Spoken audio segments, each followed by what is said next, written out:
Hello everyone, my name is Maria Costello and I was born in Dublin, Ireland. I emigrated to Canada in 1972 and after many years, in 1992, I moved to California, to San Francisco where I live now. Today, I am delighted to be speaking with Sister Patrick Mary of the Dominican Sisters Mission San Jose. Sister Patrick Mary has written a book with her cousin Con Hurley entitled Gone to America, which is an amazingly detailed record of one's family's journey of her grandparents, Patsy and Mary Kearney. They had 12 children, and between the years of 1913 and 1947, 8 of them emigrated to America. I was very privileged in 1963 when John F. Kennedy came to Ireland. And one of the many quotations that he said at the time was the following: most countries send out oil or iron or steel or gold or some kind of crop, but Ireland has only one export, and that is its people. So sister, I would like to begin by asking you if you could share a little bit of information about yourself. Well, thank you. I'm Sister Patrick Mary Kearney, known by all family as Nora Kearney, named after my grandmother. I grew up in San Francisco. I attended the parish school here. I attended the academy next door. And then my goal, love, was to go into nursing, which I did. And after graduating from St. Mary's Hospital College of Nursing, I worked there at the hospital for 4 years before entering the Dominican Sisters down at Mission San Jose. And most of my 60 years in the community has been spent in the role of a nurse, which I really am grateful for. I'm glad I never went into teaching. Thank you, sister.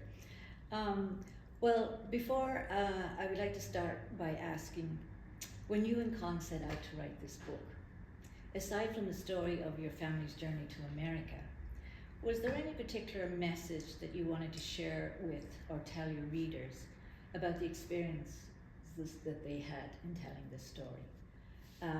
For example, I had a feeling as I was reading the book that your part of the story was all this wonderful information that you had about your family, and his part of the story, because he was a person that had dealt with editing and so on, was the research. Was that part of it? And that's correct. Because Cousin Con, I only met him really in the last 10 years. I knew of him. His mother was the youngest of 12 children. Before she was born, 2 of her siblings had already left for San Francisco. And once World War I was over, 6 more would leave in the early 1920s. So she really didn't know them. They never knew her. Of course, many of them would die before she ever met them at all. So Con is a journalist by profession. He knew Ireland. He understood its past history. He could understand the evolution of it from a tribal country to a country of states or counties, the development of family and development of politics. But also, he knew there was a need because at the turn of the last century, the East Coast and many rural parts of Ireland, small farms, big families, limited crops. You only could, what you grew, you ate. If you had 12 children, they cleaned the table every night. So immigration was the way for young adults to move on in life. So 8 of my father's siblings came here. Sometimes the route was a little twisted, but they all ended up in San Francisco, and most of them right here in the Mission District. Great. And we both now live in the Mission District. And we both live in the Mission. Which we love very much. Yes, yes, it's very, very diverse part of our city that we both love. Sister, as a child of immigrant parents, did you feel different in any way from your school friends growing up, or later in your life's journey as an adult woman? Oh, really not. I mean, San Francisco had cosmopolitan people, but we lived in an area, you were Irish or German or Italian, or your parents were, or your grandparents were. I was in the 5th grade before I figured out that not everybody's grandparents were in Ireland. Because in my family, every dinner table was filled with my mother or father's friends or relatives from Ireland. And the conversation was, you think they left last week? You know, Patty Murphy, who lives down the road, he has a tree in front of his house. Oh yes, and they're, you know, they lived here, but their heart was still in Ireland. Yes, I can understand, especially from your parents' point of view.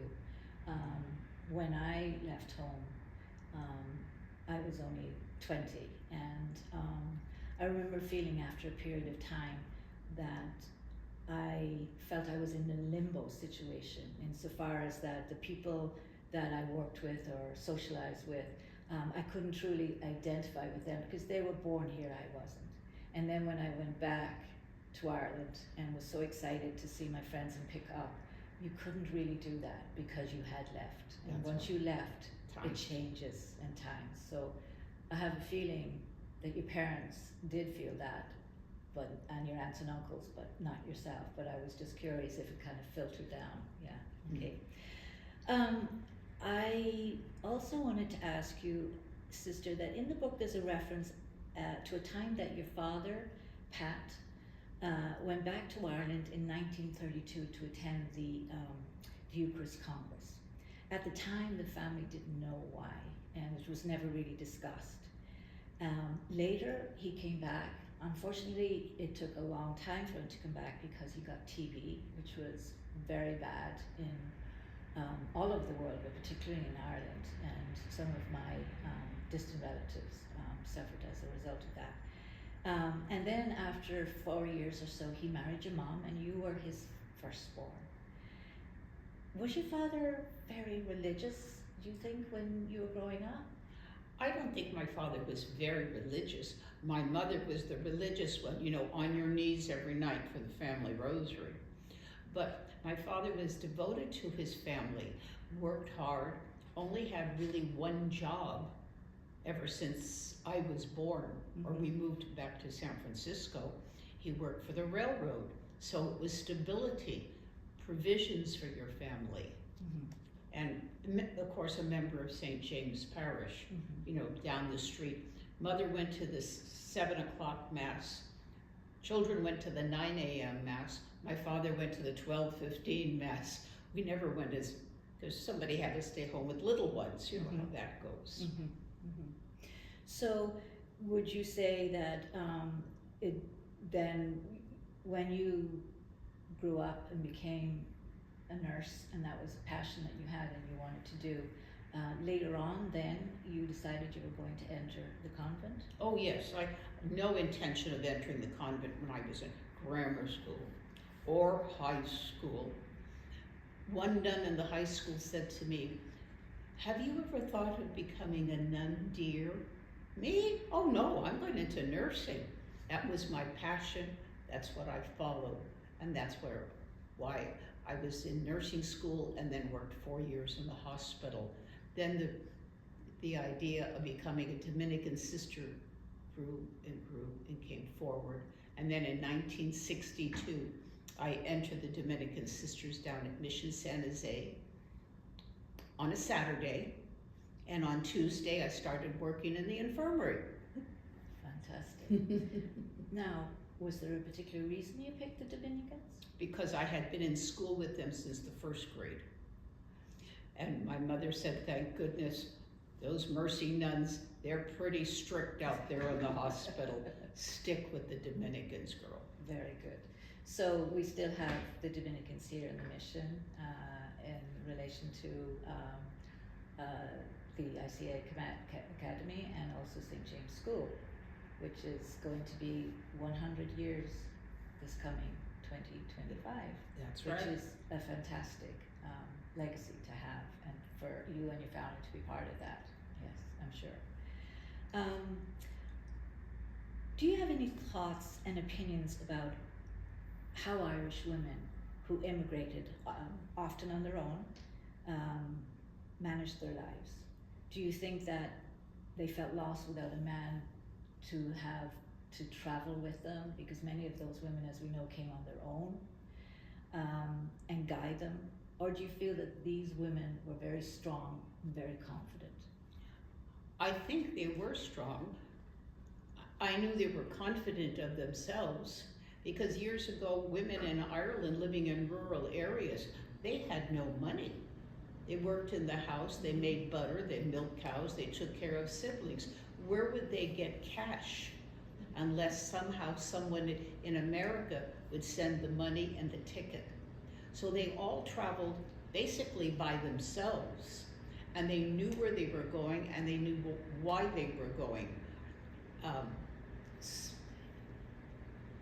And many of them just picked up and left. They came to quote, they spoke English, if you could understand the Irish brogue. But they came here to this country. They didn't know anyone. My mother had a brother here, but the next thing we know, she's down in Pacific Heights working for the wealthy family. My father had his brother here. He was soon working down the waterfront. But women were strong, they were independent. Some of them chose not to remain married. Some of them, when they were teenagers, said, this is not the life for me. Mm-hmm. Mom, I'm moving out. I'm going to go move with family some other place. Mm-hmm. This is not the environment. I want something else. I want something better. Mm-hmm. Do you think some of that also came, sister, from, like in the book, it shares some stories where the parents of the child would make the decision for the child to be married, and often the person was much older and might have a brother and his mother, and that really the woman, the young girl that's being asked, could just see a life of just servitude. Drudgery. And servitude, right. So this was a way to avoid that. My Aunt Mary was 17, living in a farm.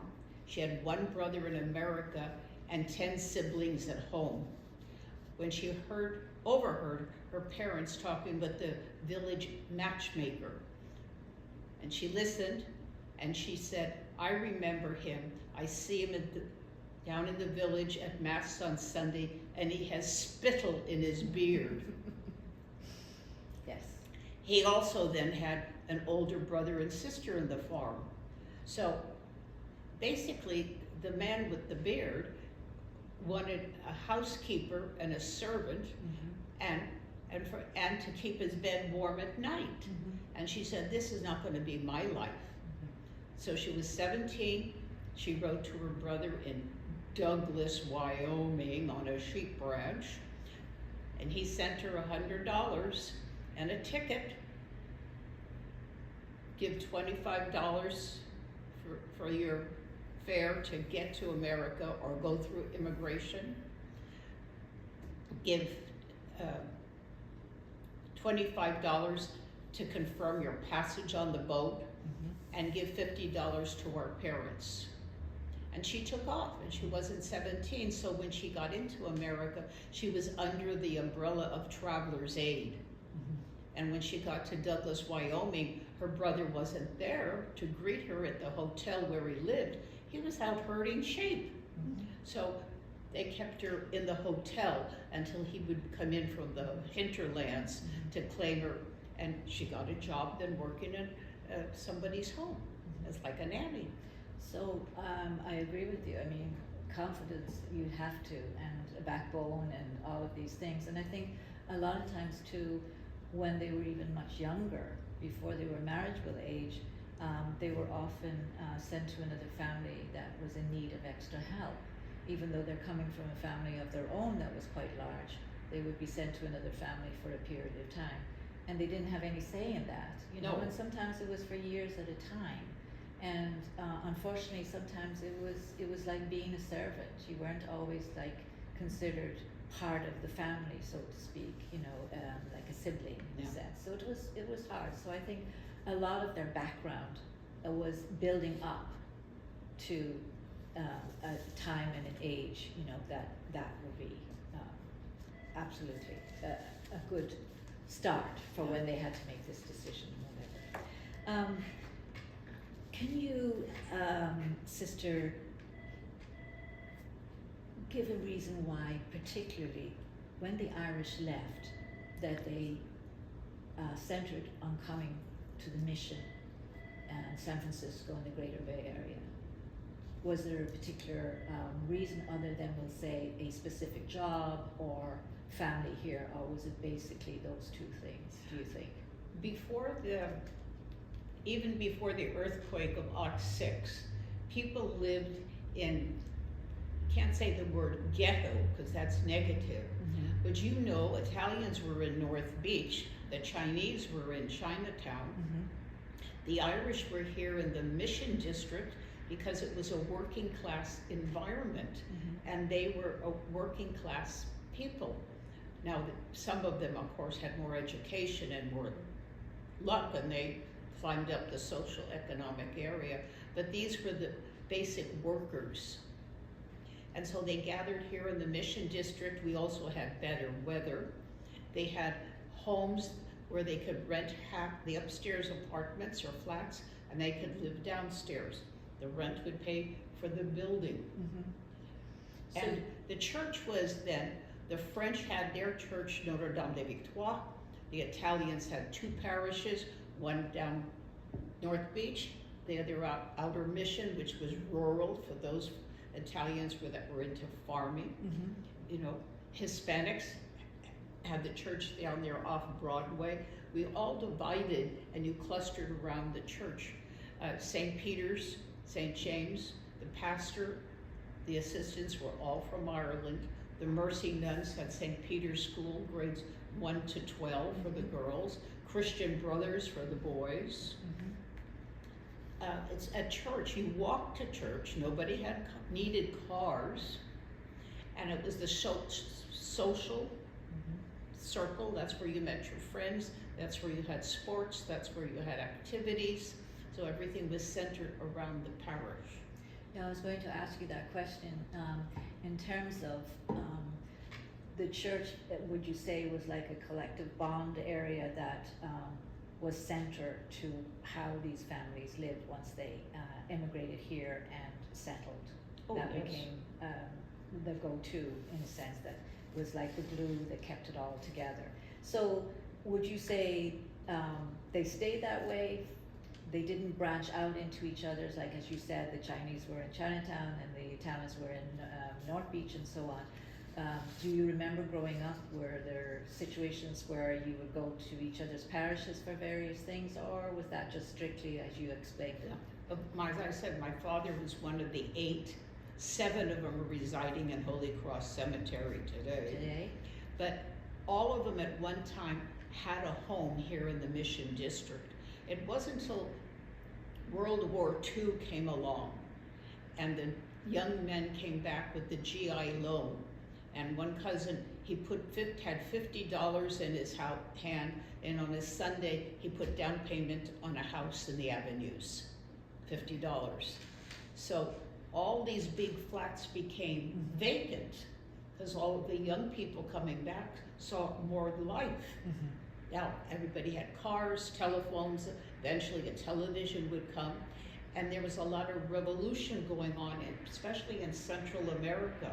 And those immigrants came and they settled here in the Mission District because there were large places for their extended family to live. Right. And then they filled St. Peter's Parish, which is now called, I can't say it in Spanish, I'll say it wrong, but it's center of Latino culture. Okay.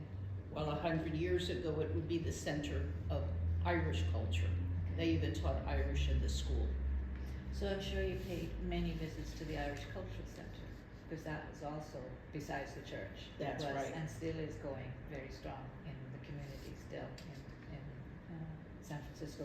So it sounds to me like when I was in Canada, it was similar when I experienced the same thing. There were Italian when I first immigrated, and that was hard on me because I wanted to explore other nationalities and so on, but they were very tight-knit and didn't branch out and whatever, and it was only when I was almost leaving the country to come to America that we could see that change in a way that I think was good, you know, in a sense.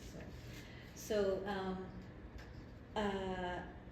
you're not an immigrant yourself, so did you ever think this fact affected your own choices? I beg your pardon, I didn't quite get that. You yourself, your parents are the immigrants, right? You were born here, right? But do you ever think that the fact that you were the child of an immigrant, did that affect your own life choices as you grew up? Basically, no, because No. I was Irish American, you know, and wore green on St. Patrick's Day and took Irish step dancing lessons. Mm-hmm. We grew up being proud of our heritage and our religion, and we wore it proudly. You always had everybody, oh, of course I'm a Catholic, I don't eat meat on Friday, you know, and that was, Yes. you know. So it was easier to be yourself in what you believed in your religion and who you came from because you were surrounded by that. There was so much of a Yes. support, Yeah. because half your class, all your classmates were Catholic, and half of them would have been Irish. So I felt very comfortable You did. with it. Very good, Yeah. very good. And you didn't become a nun until after your father passed away, is that correct? Well, that's right, Yeah, yeah. yeah. 5 years And or I'm so. sure your mom was very proud. Okay. Very Your much. mother, yes. Yes, very much, Yeah. especially as we say at home in Ireland, the mammy, right? The The mammy, mammy yeah. was very happy. That's good. Well, finally, sister, I just wanted to say this has been a wonderful opportunity for you to sit down here and share these stories. And you have done, you and Con, you've done an amazing job of keeping a record of the Irish immigration told through the eyes and the experiences of your own family. And we certainly have you both to thank for that. I did have one question about the book that I wanted to ask was, when you started collecting the family stories and information, while you were doing this, did you ever think it would become a book? Not really, because I just had collected genealogy for many years, births and deaths and weddings and, you know, like that. But I knew from sitting around the dining room table a lot of the stories. Yes. But he wanted to write about his mother's family because his mother was the last of 12 and she knew none of it. She knew none of America, but I knew stories. I knew all this generations of the 8 people who came to America, and I could connect them back and forth. Right. So not only did I contribute to the book, one first cousin wrote his experiences as a 17-year-old going into World War II. Yes, I enjoyed reading that, and I really enjoyed reading, which is contrary to what a lot of people used to think, that the journey over on the boats was very, hazardous, not, third class, being treated very badly and whatever. People have stories of seeing the Titanic movie and stuff like that and relate that to it. But in your book, it was wonderful to read how that, 6 weeks or whatever it took them to come over, it was the most fabulous time for them. And it I'm sure it alleviated the pain of leaving, the sadness, of being, because I actually went to Cove and remember seeing the ship leaving with my grandmother on it when she went to visit her mother. and all the streamers and so on. But it was still a very sad day for a lot of people. So that was a wonderful, to me, great opportunity too, to correct that story in a way that it wasn't all pain and suffering on that boat. At that time, World War I was over. How the United States was coming up. There was no depression yet. It was the mid-gay, what do they call it, roaring 20s. Yes. So that flavor was on the boats. Exactly. The food. They had jazz music that they never heard about. Yes. Dancing, learning jitterbug, the Charleston. Yes, they did a great deal of Irish forehand reels, sets, right. And I would have to guess that a lot of courtships began on that ship, which was wonderful as well. Yes. Well, sister, I again thank you and Con for doing such an amazing job to share your stories and give us this wonderful book. And I hope people will come to read it and enjoy it as much as I did. Thank you.